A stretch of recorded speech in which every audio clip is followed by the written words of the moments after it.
Praise the lord. దేవునికి మహిమ కలుగునుగాక. అందరూ బాగున్నారా?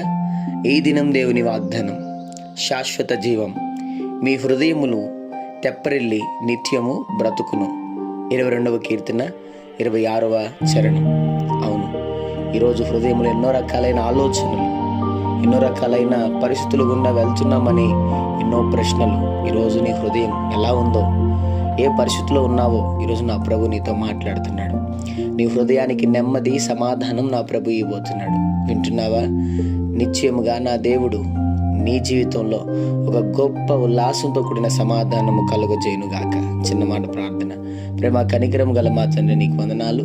ఈ ఉదయకాల సమయంలో బిడ్డలను మీరు దీవించి బలపరిచి, వారు వెళ్తున్న ప్రయాణంలో, మార్గముల్లో, పనుల్లో, ప్రయత్నంలో ఈ దినం మీరు వారికి తోడుగుండమని, నిశ్చయంగా వారి హృదయమును మీరు తెప్పరిల్ల చేసి వారిని, వారి కుటుంబాన్ని దీవించి ఆశీర్వదించమని యేసు నామములో అడుగుతున్నాం తండ్రి. ఆమెన్.